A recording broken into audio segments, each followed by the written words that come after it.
Hey guys, welcome back to Murad and रन। And आज के वीडियो में हम आए हैं यूनिवर्सिटी ऑफ कलोन। मैंने सोचा कि लास्ट ईयर मुझे 10,000 इंक्वायरीज आई थी of students who wanted to study in Germany. And on ground reality क्या है, लोगों को जॉब मिल रही है, सब चीजों के बारे में कोई वीडियो ही नहीं बना रहा। सो आई थॉट हम डायरेक्ट ऑन ग्राउंड आके बताते हैं कि what is happening here, are students finding jobs and eventually does it make sense to study in Germany, University of Cologne, or you should look at other options. And final एक help करते हैं students को to figure out whether this is the study abroad destination that they should choose or not. So without further ado, let's directly jump into it.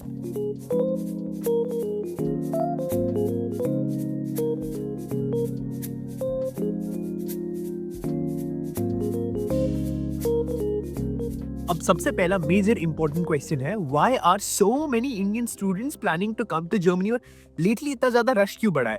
First major reason for that is the tuition fees. And इस tuition fees का answer आपको ये ducks बताएंगे। भाई भाग मत, tuition fees कितनी है? अरे भाई ट्यूशन फीस कितनी है?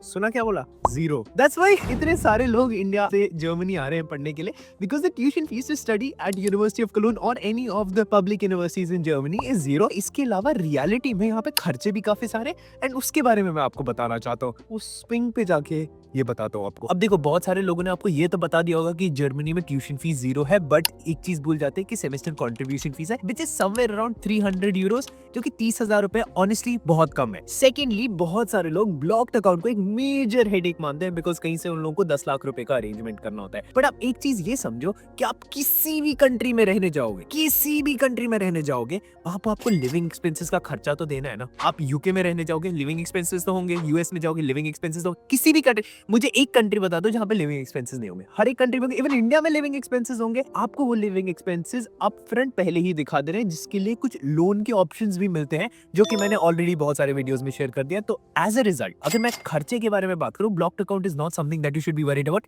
One thing that you should be worried about is the rents. Rents in Germany can go really high. You can also end up paying 700, 800 and even 1,000 euros per month on rent. तो वो एक बहुत major expense आ जाता है। अब if you guys are wondering मैं किस पे बैठा हूँ, ये I don't know किसने ये सीसो बीच में डाल दिया, पर ये तो बहुत मजा आ रहा है। वेट दिखा दो।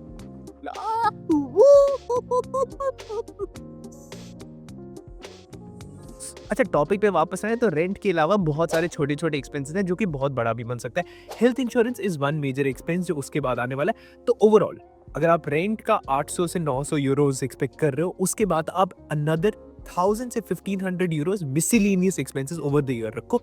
एंड उसके अलावा अगर आप ग्रोसरीज देखना चाहते हो, बेयर मिनिमम 300 से 400 यूरो आपका ग्रोसरीज पे खर्चा आने वाला है। तो ये एक्सपेंसेस आप दिमाग में रख के चल लो। अब तो मैंने खर्चों के बारे में बात कर ली।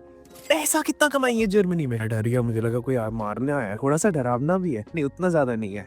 यूके यूके मुझे ज्यादा डरावना लगा या जर्मनी? Interesting question. देखो, पागल लोग दोनों जगह, मतलब दोनों जगह। जर्मनी में अभी उतरा, ओए भाई भाई भाई भाई भाई, ट्रेन आ रही है, मरने वाले थे। सॉरी, मैं बोल रहा था पागल लोग दोनों जगह, तो वो देखना पड़ेगा। क्राइम रेट्स डालते हैं, क्राइम रेट्स तो यूके में ज्यादा है यूजुअली, बट जर्मनी में भी डिपेंड करता है किस एरिया में आ रहे हो। इमिग्रेंट्स बहुत बढ़ गए हैं जर्मनी में, बहुत ज्यादा। क्या वो वाले डक्स मेरे से बात करेंगे या वो भी भाग जाएंगे? प्यार से बात करूंगा तो शायद बात करेंगे। I am cool, chill chill chill, भाग रहा है। अच्छा, अब इंपॉर्टेंट टॉपिक पे आते हैं कि पैसा कितना कमा सकते हैं। पहली बात है, पार्ट टाइम के बारे में बात करना चाहता हूँ। पार्ट टाइम आप जर्मनी में 12.41 यूरोज मिनिमम कमाते हो, जाते जाते 13 तक चला जाता है। अब कितने घंटे काम कर सकते हो? 20 घंटे तक काम कर सकते हो। तो टोटल आप कितनी कमाई कर सकते हो? अब 1100 से 1200 यूरो कमा सकते हो। अब यहाँ पे एक मेजर एक्सपेंस आता है, क्या आप अपना ब्लॉक्ड अकाउंट का पैसा खुद से सारा वाइल स्टडिंग वापस कर सकते हो? यस, आप कर सकते हो। वाइल यू स्टडिंग आप कर सकते हो। क्या आपको करना चाहिए? 100% नहीं करना चाहिए। अब यूल बी लाइक, मुराद ये कैसी सी एडवाइस है, हमें अपना लोन जल्द से जल्द नहीं वापस करना चाहिए। That's one of the first advice ever. Trust me, जब आपके घर वालों ने आपको बाहर पढ़ने भेजा है, उनने आपको स्टारबक्स पे काम करने के लिए नहीं भेजा है, उनने आपको रेस्टोरेंट में बर्तन धोने के लिए नहीं भेजा है, कार वॉश करने के लिए नहीं भेजा है, इन मिनियल जॉब्स के लिए नहीं भेजा है। उनने भेजा है कि आप सक्सेसफुल इंजीनियर बन सको, कंप्यूटर साइंटिस्ट बन सको, फाइनेंस की जॉब हासिल कर सको। तो जब आप यहाँ आ रहे हो, बेयर मिनिमम सस्टेनेंस के लिए if you are doing part time job, amazing.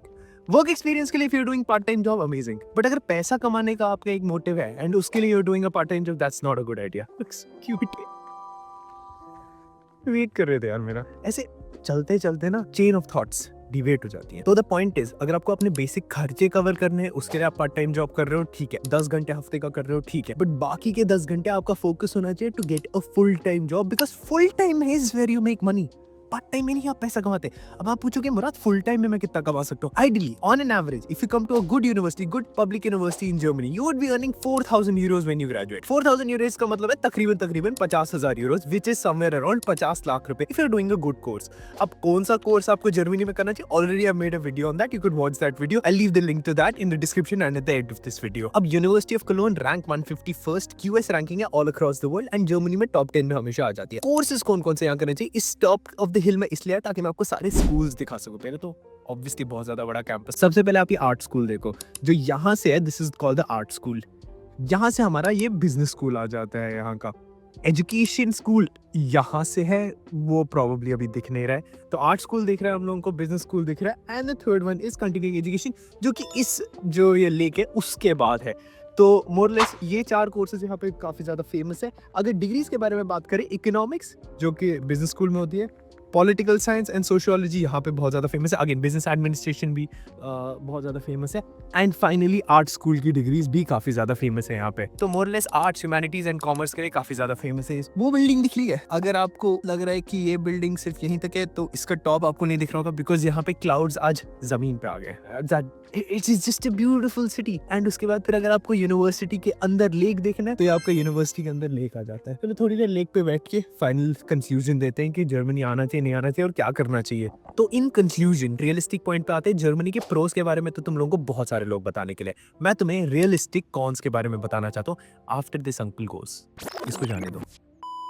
First language, अगर तुम जर्मनी आए वो तुम्हें जर्मन नहीं आती है तो तुम्हारा एक हिसाब से मानो बेड़ा गर्क, नहीं पार्ट टाइम जॉब नहीं मिलने वाली, फुल टाइम जॉब एक्सपेक्ट मत करो। तो जर्मनी आने का मतलब है तुम लोग जर्मन सीखने के लिए रेडी हो। ये बात 100% सही है कि जर्मनी में आपको पब्लिक यूनिवर्सिटीज इंग्लिश में टीच करेंगी, बट अगर आपको जॉब चाहिए, लोकल्स के साथ इंटीग्रेट होना है, इवन सबवे में चढ़ना है, तो आपको जर्मन आनी चाहिए। तो बेयर मिनिमम जर्मन सीखना जरूरी है if you want to come to Germany. नहीं सीखने वाले हो तो मत आओ, बेड़ा गर्क होने वाला है वरना। सेकंड, अगर एक रीजन जर्मनी आने का था कि खर्चे कम होने वाले हैं, तो खर्चों के लिए रेडी रहो, क्योंकि लिविंग एक्सपेंसेस पे खर्चे होने वाले हैं। हम लोग खर्चे से डरते क्यों है? अगर हम लोग शादी के बारे में सोचते इतना ज्यादा खर्च कर देते, अपनी एजुकेशन पे अगर हमें थोड़ा सा खर्च करना होगा उसमें क्यों हम लोग को मौत आ जाती है? तो हम लोग को मौत नहीं आनी चाहिए अपनी एजुकेशन पे खर्च करने के लिए।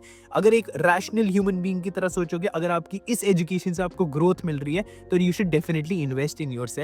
The best investment that you can do is in yourself, not in a land, not in a house. It is in yourself. तो ये बात हमेशा याद रखना कि अगर आपका थोड़ा सा खर्चा भी हो रहा है, which is rational खर्चा, तो please be comfortable with it. It is surprising to me कि Indians 4 गुना ज्यादा खर्च करते हैं on their wedding than as opposed to their education. Education जहाँ आपको कहीं तक ले जाएगी, wedding जो आप लिटरली 150 रुपए में कर सकते हो। थर्ड, हाउसिंग शॉर्टेज के लिए रेडी रहो। इतना इजी नहीं होता है घर मिलना, स्पेसिफिकली म्यूनिक, बर्लिन ऐसे जो टॉप सिटीज हैं जहाँ पे लोग आना चाहते हैं, इवन कोलोन जहाँ पे लोग आना चाहते हैं, वहाँ पे हाउस मिलना काफी ज्यादा मुश्किल रहता है। तो मेट्रोपॉलिटन सिटी आ रहे हो तो पहले से ही हाउस सर्च लगा लो, and to find a good accommodation is a big task. And fourth major important con is that आपको काफी टाइम्स बहुत लोनली फील होता है। Germans are actually not that welcoming. अगर आप यूके में देखोगे आपको मोरलेस इंडिया ही लगता है। यूके में एक बार ही आई वाज लॉस्ट एंड मैं मदर अपने माँ से बात कर रहा था, मैंने बोला कि मुझे समझ नहीं आ रहा शायद मैं गलत ट्रेन में, एंड पीछे से 3 बंदे मुड़ते हैं एंड बोलते हैं कि भाई तू इस ट्रेन में, मतलब I was speaking in Hindi with my mother, I was like माँ मुझे लग रहा है मैं गलत ट्रेन पे आया हूँ, एंड पीछे से 3 लोग जिनने हिंदी समझी एंड मुझे बात करने लगे। At the same time Germany में भी आपको काफी ज्यादा इमिग्रेंट्स मिलेंगे, बाकी जगहों से सीरियन इमिग्रेंट्स काफी ज्यादा है, इस्तांबुल से, टर्की से बहुत ज्यादा लोग आ चुके हैं यहाँ पे, बट इंडियंस उतने भी ज्यादा नहीं है। लेटली 40,000 इंडियंस लास्ट ईयर आए थे, एंड ये ट्रेंड कंटिन्यू होते जाएगा। बट अगर इंस्टेंटली देखोगे थोड़ा सा एक इंडियन कम्युनिटी को मिस कर सकते हो, जो कि यूके में आप डेफिनेटली नहीं करोगे, यूएस में डेफिनेटली नहीं करोगे, कनाडा में तो करोगे ही नहीं। तो ये एक और कौन बन जाता है। तो सम इट अप, क्या आपको जर्मनी आना चाहिए पढ़ने के लिए? फर्स्ट, अगर जर्मन सीखने के लिए तैयार हो, हाँ आना चाहिए। सेकंड, अगर आपके पास ज्यादा पैसे नहीं है खर्च करने के लिए तो आपको आना चाहिए। अगर आपके पास है पैसे खर्च करने के लिए, I would still recommend there are other options. आप नेदरलैंड्स चेक कर सकते हो, इंग्लिश में रहने वाले हो, लाइफ जीने वाले हो, बहुत ज्यादा बेटर बेनिफिट्स है नेदरलैंड्स में, एंड इतने ज्यादा कंपटीशन भी नहीं, इतने ज्यादा इंटरनेशनल स्टूडेंट्स भी नहीं आ रहे फ्रॉम इंडिया। तो that is again one more better thing that helps you in Netherlands. And उसके अलावा आप बाकी कंट्रीज भी चेक कर सकते हो। अगर आपके पास पैसे हैं तो कंजूस नहीं बनना। हाँ डेफिनेटली जर्मनी भी अप्लाई करो एंड उन यूनिवर्सिटीज में भी अप्लाई करो। अच्छा, इसी पॉइंट में मुझे एक और मेजर कौन याद आया जर्मनी का, APS वेरिफिकेशन। अगर आपको डॉक्यूमेंट सेंड करने इंडिया से, आप डायरेक्टली डॉक्यूमेंट सेंड कर सकते हो। They need to be verified by German embassy, which is very ridiculous because किसी और कंट्री को ही नहीं करना पड़ता, सिर्फ इंडियंस को करना पड़ता है, हम लोग को ही अपने डॉक्यूमेंट्स वेरीफाई करवाने पड़ते हैं। तो that is another major con of Germany because application process becomes much more harder again. And इस पे भी मैंने पूरा वीडियो बना रखा है कि कैसे आप जर्मनी में फुल फ्री में पढ़ सकते हो, what is the application process, step by step सब कुछ एक्सप्लेन कर रखा है, जिसका वीडियो यहाँ पे है। इवेंचुअली क्या आपको जर्मनी आना चाहिए? हाँ, अगर आप जर्मन सीखने के लिए तैयार हो, एंड अगर आना है तो ये एप्लीकेशन का प्रोसेस। अदरवाइज नेदरलैंड्स के बारे में जानना है तो ये वीडियो देखो।